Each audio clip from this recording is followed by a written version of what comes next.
اور 8 ارب دنیا کی آبادی ہو گئی، میں اور آپ مسلمانوں کے گھر میں پیدا ہوئے، تو یہ اتفاق نہیں تھا، یہ ہماری کسی محنت کا ثمرہ نہیں تھا، ہم نے کوئی ٹوکن نہیں دیا تھا کہ نتیجتاً ہمیں مسلمانوں کے گھر میں پیدا کیا گیا، یہ محض اللہ کا کرم ہے کہ حضور کا غلام بنایا گیا۔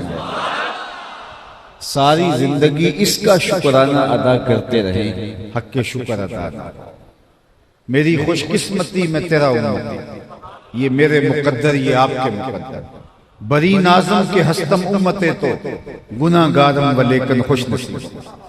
یہ میری اور آپ کی فیروز بختی ہے کہ ہمیں حضور کا غلام بنایا گیا ہے۔ جب ہم لفظوں سے شناخت نہیں رکھتے تھے، لہجوں کی پہچان نہیں تھی، ماں کی بولی بھی نہیں جانتے تھے، ہمارے کان میں عربی کی اذان دلوائی گئی جب ہم اپنی مادری زبان بھی نہیں جانتے تھے، تو گویا یہ ہمیں مبارکباد پیش کی گئی، مبارک ہو تم حضور کے غلام بن کے آئے۔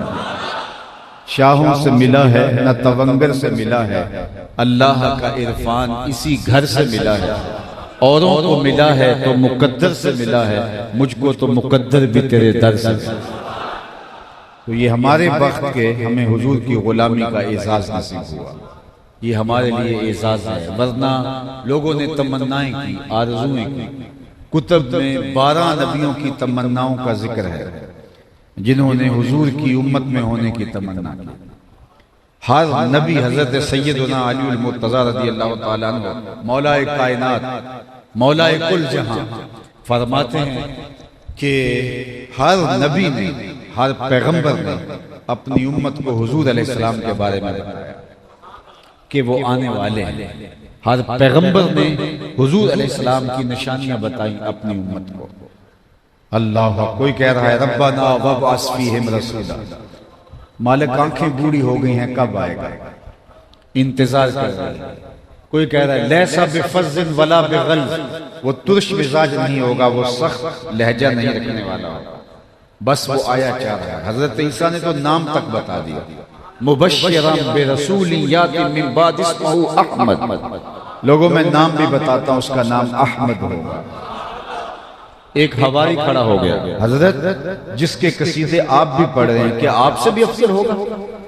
تو حضرت عیسیٰ نے کیا جواب دیا؟ فرمایا افضل ہونے کی بات پوچھتے ہو، وہ تو اتنی عظمتوں کا حامل ہے، اگر اس کے نالین کے تسمے کھولنے کی سعادت ابن مریم کو مل جائے تو یہ بھی مقدر کی بات ہے، یہ بھی بخت کی بات ہے کہ اس کے نالین کے تسمے کھولنے کی سعادت پاؤں۔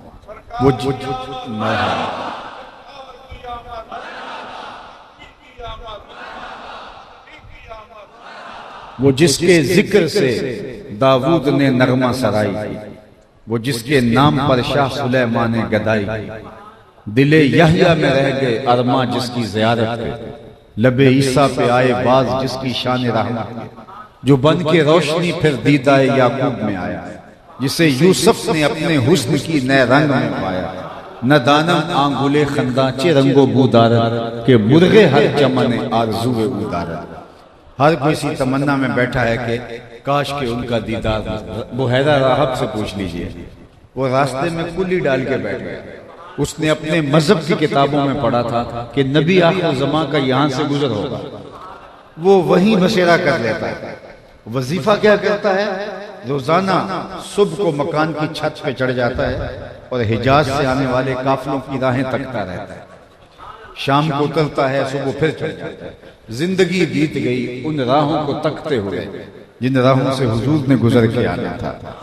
شب ہجر کی سختیاں کوئی اس سے جا کے پوچھے، شب ہجر کی سختیاں کوئی اس سے جا کے پوچھے، تیری راہ تکتے تکتے جسے صبح ہو گئی ہے۔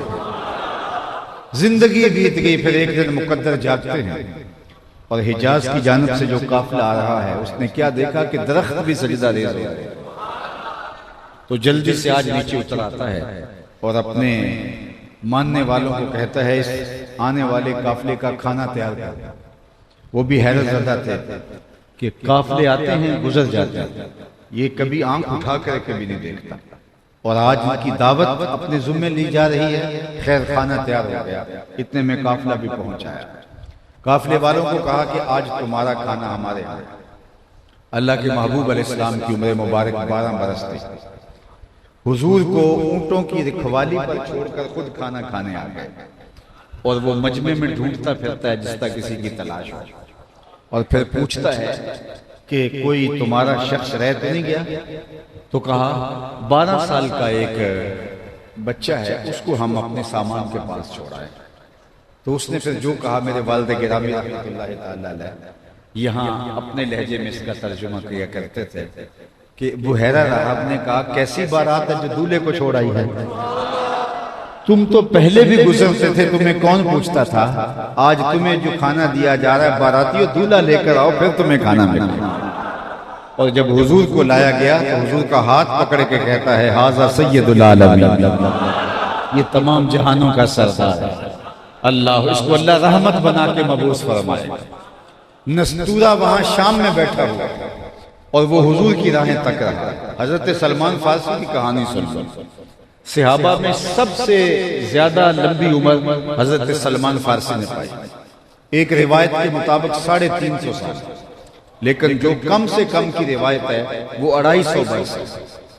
ایک مجوسی کے بیٹے تھے اور ایران کے رہنے والے تھے، فارس کے رہنے والے تھے، اور اپنے باغوں میں سیر کے لیے جایا کرتے تھے۔ راستے میں ایک فقیر کا کٹیا تھا اور وہ نصرانی تھا، راہب تھا، تو ان کا وہاں ٹھہرنا رکنا معمول بن گیا۔ اس کی باتوں میں انہیں خوشبو لگی تو رکنے لگے، تو باپ کو پتہ چلا تو اس نے کہا ہم مجوسی ہوتے ہیں، ہم ان کے پاس نہیں رک سکتے۔ باپ نے منع کیا لیکن سلمان فارسی نہ رکے تو باپ نے گھر سے نکال دیا۔ یہ بھی حق کی تلاش اور حق کی طلب میں سرگرداں تھے تو یہ شہر چھوڑ کے چلے گئے۔ ایک پادری ملا، اس کی صحبت میں رہنے لگے اور اس کی باتوں میں انہیں بہت خوشبو آئی اور ایک عمر گزار دی اس کی خدمت میں۔ ایک دن اس نے تنہائی میں بلایا اور بلا کے کہا کہ تو نے میری بہت خدمت کی ہے، میرا وقت آخر آ گیا ہے، میری تدفین کے بعد تو غموریہ چلے جا، وہاں کا جو راہب ہے وہ خدا رسیدہ ہے، تمہیں کوئی خیر مل جائے گا۔ کہتے ہیں وہ انتقال کر گیا، میں نے تدفین کی اور غموریہ کا راستہ لیا، جس نشانی کا اس نے پادری مجھے بتایا تھا وہ مل گیا۔ واقعی اس کی صحبت میں مجھے بہت خیر ملی اور میں نے بہت کچھ سیکھا اور ایک عمر گزار دی اس کی صحبت میں۔ ایک دن اس نے مجھے تنہائی میں بلایا اور بلا کے کہنے لگا کہ میرا وقت آخر آ گیا ہے اور اب کوئی ایسا شخص نہیں ہے جس کی طرف میں تجھے بھیج سکوں، عیسائیت کی بساط سکڑ گئی، نبی آخر الزمان کا ظہور ہونے والا ہے، اور میری تدفین کے بعد اگر تو یثرب چلا جائے تو وہ ان کی ہجرت گاہ ہوگا۔ کہتے ہیں میں نے اس کو کہا کہ پہلے میں گھر سے نکالا گیا، پھر اس پادری کے پاس رہا، پھر عمر تمہارے پاس گزاری، اب مجھے یثرب بھیج رہے ہو، تو کوئی ایسا شخص نہ ہو جو دعویٰ کرے اور میں جو ہے اس کو قبول کر لوں اور میری زندگی برباد ہو جائے، مجھے پھر کوئی پکی نشانیاں بتاؤ تاکہ میں اس نبی آخر زمان تک پہنچ جاؤں۔ تو اس پادری نے جو غموریہ میں تھا سلمان فارسی کو 3 نشانیاں بتائیں، کہ ایک تو وہ صدقہ نہیں لے گا، دوسرا ہدیہ رد نہیں کرے گا، تیسرا اس کے 2 کندھوں کے درمیان مہر نبوت ہو۔ کہتے ہیں میں نے اچھے سے نشانیاں یاد کر دیں اور وہ انتقال کر گیا، اس کی میں نے تدفین کی، رخت سفر باندھا اور یثرب کی جانب عازم سفر ہوا۔ مجھے ایک قافلہ ملا جو یثرب جا رہا تھا، میں نے ان کو کہا کہ میرے ارادے بھی ادھر کے ہیں تو مجھے ساتھ لے لو۔ انہوں نے مجھے ساتھ لے لیا، لیکن میرے اوپر زیادتی یہ کی کہ مجھے اپنا غلام بنا لیا، لیکن مہربانی کی کہ بیچا جا کے مدینے میں۔ ایک یہودی نے مجھے خرید لیا تھا اور میں اس کے باغ کو گوڈی کرتا، اس کے کھیتوں کی دیکھ بھال کرتا اور اس دن کے انتظار میں لیل و نہار کاٹ رہا تھا جس دن حضور تشریف لائیں۔ اللہ اکبر۔ کہتے ہیں وقت گزرتا چلا جا رہا تھا، وہ لمحے نہیں آ رہے۔ ایک دن میں کھجوریں توڑ رہا تھا کہ فضاؤں میں خوشبو پھیل جاتی ہے، ہر سمت سے طالعاً بدر علینا کی صدائیں گونجنے لگتی ہیں۔ میں بے تابی سے